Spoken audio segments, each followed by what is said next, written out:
जय श्री कृष्णा। ईश्वर की महिमा का ज्ञान स्वयं ईश्वर को ही होता है, क्योंकि किसी भी इंसान के पास ऐसे वो शब्द ही नहीं जिन शब्दों से वो ईश्वर की महिमा का बखान कर सके। वो शब्द ही नहीं जो ईश्वर के गुणों के बारे में, ईश्वर के ज्ञान के बारे में सब कुछ बता सके।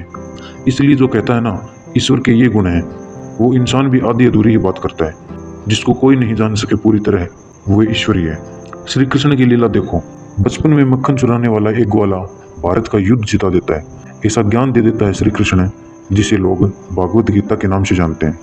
इस वीडियो में हम बात करेंगे श्री कृष्ण की उन 5 बातों के बारे में जिससे हमारी जिंदगी बदल सकती है। हम बेहतर डिसीजन ले पाएंगे, बेहतर मेहनत कर पाएंगे, हमारे रिजल्ट्स अच्छे होंगे, अपने मन को शांत रख पाएंगे।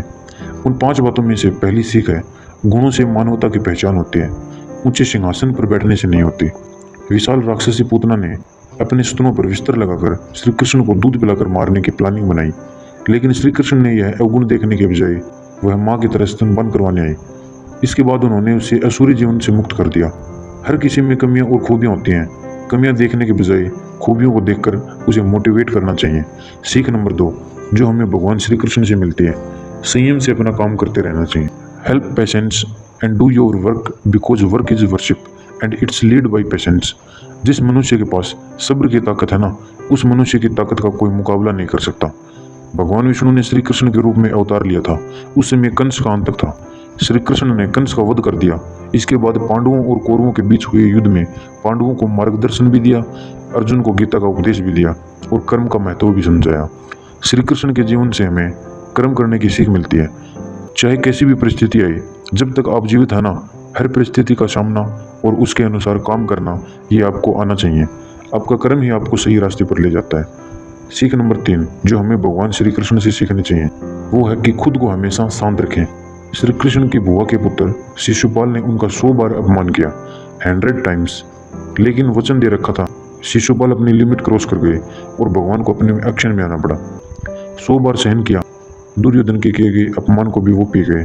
वचन हमेशा निभाना चाहिए, खुद को शांत रखना चाहिए।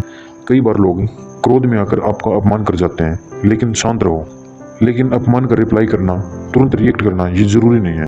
समय आने पर आपके रिजल्ट से उन्हें अपने आप जवाब मिल जाएगा। सीख नंबर 4 मीठा बोलें और क्रोध और लालच ना करें। मैं श्रेष्ठ हूँ, ये आपका आत्मविश्वास है, लेकिन मैं ही सर्वश्रेष्ठ हूँ, मेरे अलावा कोई सर्वश्रेष्ठ नहीं है, ये आपका अहंकार है, ये आपका घमंड है।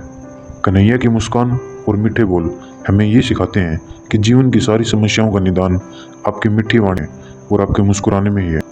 आप मीठा बोलकर और मुस्कुराकर हर चीज़ को सोल्व कर सकते हो। मीठा बोलकर आप दुश्मन को भी एक बार अपना बना सकते हो। क्रोध से निर्णय पर बादल छा जाते हैं, जिससे आपकी बुद्धि नष्ट होती है। सीख नंबर 5 वो है कर्तव्य और विनम्रता। अपने कर्तव्यों का पालन करने के लिए श्री कृष्ण गोकुल से मथुरा गए थे। विपत्ति के समय अपनों का साथ देना चाहिए। जैसे श्री कृष्ण ने गोवर्धन पर्वत को उठाकर पूरे गांव की रक्षा की थी। अपने कर्तव्यों से पीछे नहीं हटना चाहिए।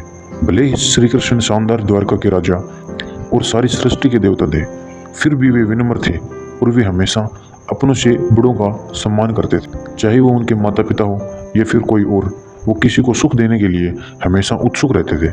श्री कृष्ण की तरह आपको भी अपने जीवन में विनम्र होना चाहिए। ये आपको ईमानदार लोगों के साथ रियल रिलेशनशिप बनाने में